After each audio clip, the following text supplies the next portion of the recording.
नमस्कार दोस्तों, द जी के ब्रेन में आपका स्वागत है। क्या आपने कभी सोचा है कि चुप रहने के कितने रहस्यमय फायदे हो सकते हैं? हम दिन भर बोलते रहते हैं, लेकिन क्या होगा अगर हम थोड़ा चुप रहना सीख लें?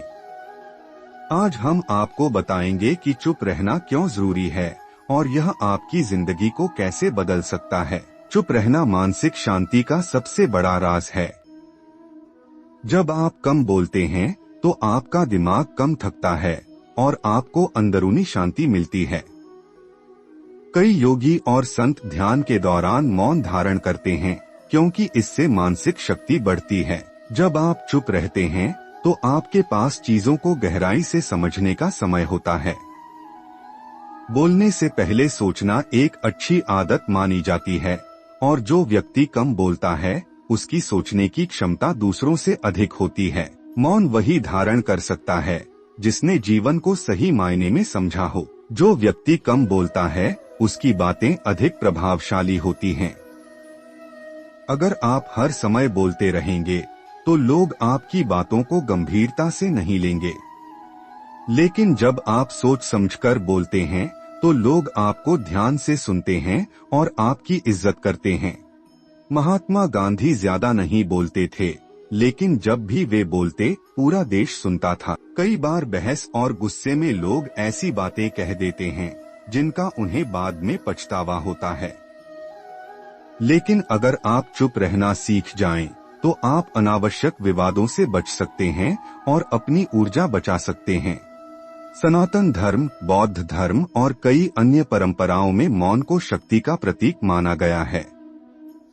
जब आप चुप रहते हैं तो आपका मन गहरी आध्यात्मिक ऊर्जा से भर जाता है। स्वामी विवेकानंद और गौतम बुद्ध ने मौन को अपनी आध्यात्मिक यात्रा का अहम हिस्सा बनाया था। तो दोस्तों, आज हमने जाना कि चुप रहने के कितने रहस्यमय फायदे होते हैं। मानसिक शांति, सोचने की शक्ति, प्रभावशाली व्यक्तित्व, नकारात्मकता से बचाव और आध्यात्मिक शक्ति। अगर आप भी अपनी जिंदगी में बदलाव लाना चाहते हैं तो आज से ही चुप रहने की शक्ति को अपनाइए। प्राचीन समय की बात है। हिमालय की गोद में बसे एक छोटे से आश्रम में ऋषि वशिष्ठ अपने शिष्यों को ज्ञान प्रदान करते थे। दूर दूर से लोग उनके पास आते थे ताकि वे जीवन के गूढ़ रहस्यों को समझ सकें। एक दिन एक युवक जिसका नाम अर्जुन था, ऋषि वशिष्ठ के पास आया। वह बहुत ही बुद्धिमान था लेकिन अत्यधिक बातूनी था। वह हर विषय पर अपनी राय देना चाहता था, हर चर्चा में सबसे आगे रहना चाहता था। अर्जुन ने ऋषि से कहा, गुरुदेव, मैं आपके पास ज्ञान प्राप्त करने आया हूँ। कृपया मुझे वह ज्ञान दीजिए जिससे मैं दुनिया का सबसे बुद्धिमान व्यक्ति बन जाऊं। ऋषि वशिष्ठ मुस्कुराए और बोले, पुत्र, तुम्हें सबसे पहले मौन की शक्ति को समझना होगा। अर्जुन ने आश्चर्य से पूछा, मौन? लेकिन गुरुजी, ज्ञान तो बोलने और चर्चा करने से आता है। ऋषि वशिष्ठ ने उत्तर दिया, नहीं पुत्र, असली ज्ञान सुनने और समझने से आता है। जब तुम चुप रहते हो तभी तुम सच्ची सीख ग्रहण कर सकते हो। अर्जुन को यह समझाने के लिए ऋषि वशिष्ठ ने उसे एक कठिन परीक्षा दी। उन्होंने कहा, तुम्हें 1 वर्ष तक बिना बोले इस आश्रम में रहना होगा। यदि तुम सफल रहे तो मैं तुम्हें गूढ़ ज्ञान प्रदान करूंगा। अर्जुन के लिए यह आसान नहीं था।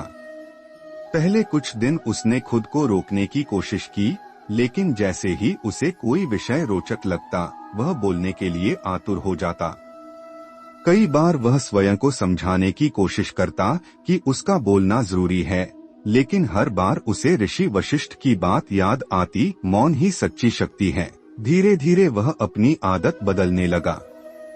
उसने लोगों को ध्यान से सुनना शुरू किया।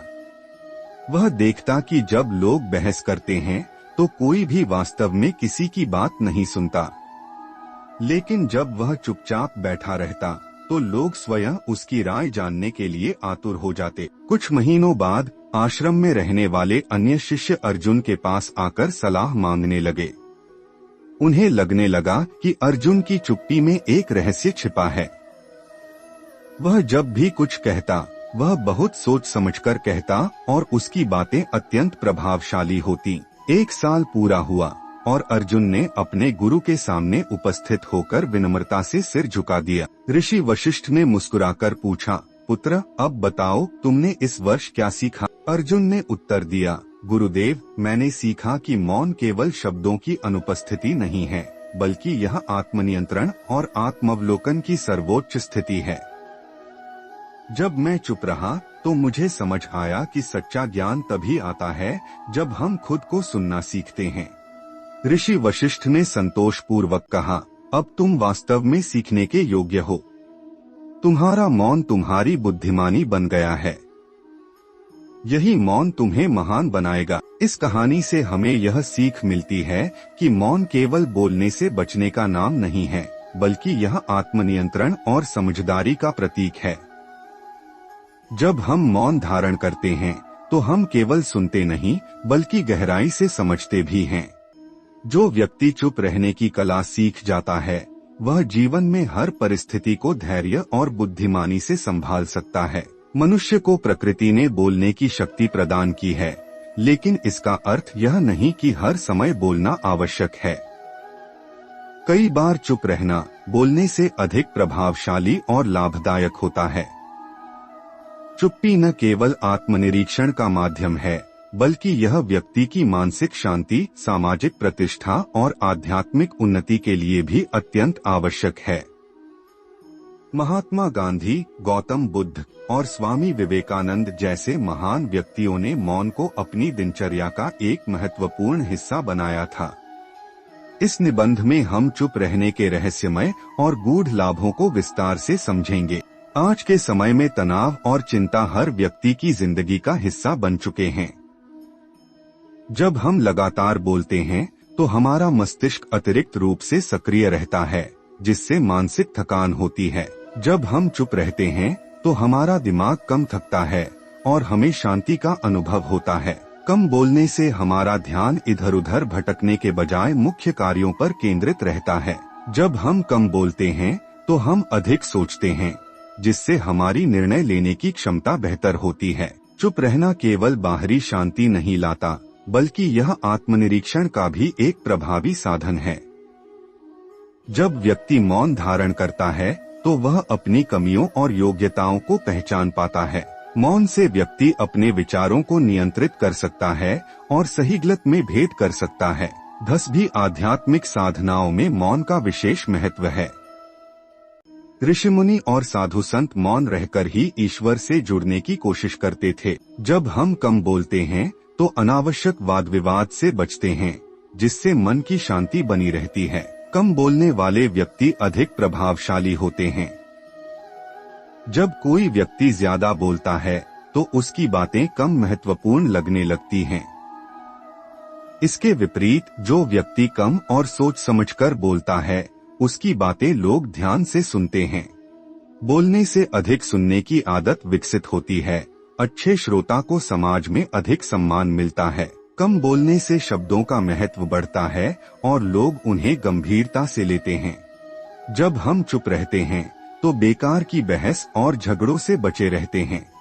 आज के समय में जहां हर कोई अपने विचारों को व्यक्त करने के लिए तत्पर रहता है, वहीं विवाद भी उतनी ही तेजी से बढ़ते हैं। कई बार क्रोध या उत्तेजना में व्यक्ति ऐसे शब्द बोल देता है जिनका उसे बाद में पछतावा होता है। जब हम गुस्से में होते हैं और चुप रहते हैं तो अनावश्यक वाद विवाद से बच सकते हैं। चुप रहने से हमें अपनी प्रतिक्रिया देने से पहले सोचने का अवसर मिलता है। कई बार मौन रहने से हमारे विरोधी खुद ही हार मान लेते हैं, क्योंकि उन्हें जवाब न मिलने पर वे अपने गुस्से और अहंकार से खुद ही परेशान हो जाते हैं। मौन केवल शब्दों की अनुपस्थिति नहीं है, बल्कि यह आत्मसंयम, आत्मनिरीक्षण और आत्मविकास का एक महत्वपूर्ण साधन है। यह न केवल मानसिक शांति प्रदान करता है, बल्कि व्यक्तित्व को भी प्रभावशाली बनाता है। आज की दुनिया में जहां हर कोई अपनी बात कहने में व्यस्त है, वहीं चुप रहना एक दुर्लभ गुण बन गया है। यदि हम सही समय पर चुप रहने की कला सीख जाएं, तो हम अपने जीवन को अधिक सुखमय, शांतिपूर्ण और सफल बना सकते हैं। इसलिए यह कहा जाता है, मौन ही सबसे बड़ा ज्ञान है, जो इसे धारण करता है वही सच्चा ज्ञानी है। मौन वह शक्ति है जो आत्मज्ञान का द्वार खोलती है। जो व्यक्ति चुप रहना सीख जाता है वह सच्चा ज्ञानी बन जाता है। शब्दों से अधिक मौन सिखाता है, क्योंकि उसमें आत्मनिरीक्षण की शक्ति होती है। मौन केवल ध्वनि की अनुपस्थिति नहीं, बल्कि आत्मा की उपस्थिति है। जो जितना अधिक जानता है वह उतना ही कम बोलता है। शांति उन्हीं को मिलती है जो मौन के महत्व को समझते हैं। मौन वह भाषा है जिसमें ब्रह्मांड की सभी शक्तियां गुप्त रहती हैं।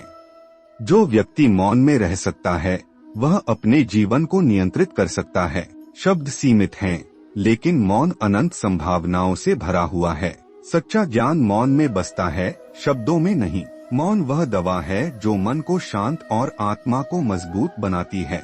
जब हम चुप रहते हैं तो हमारा मन अधिक स्पष्ट और शांत होता है। मौन क्रोध को शांत करने का सबसे अच्छा उपाय है। बोलने से हम अपने विचार प्रकट करते हैं, लेकिन चुप रहने से हम अपने मन को नियंत्रित करते हैं।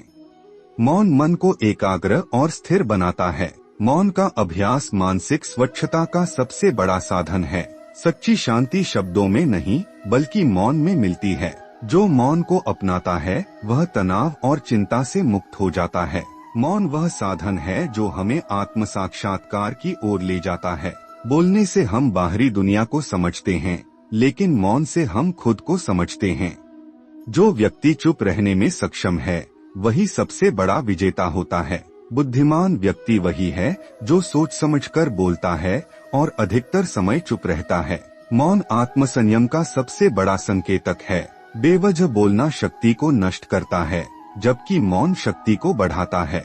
जो व्यक्ति अपने शब्दों को नियंत्रित कर सकता है वह अपने भाग्य को भी नियंत्रित कर सकता है। कभी कभी सबसे अच्छा उत्तर मौन होता है। मौन आत्मानुशासन की सर्वोच्च अभिव्यक्ति है।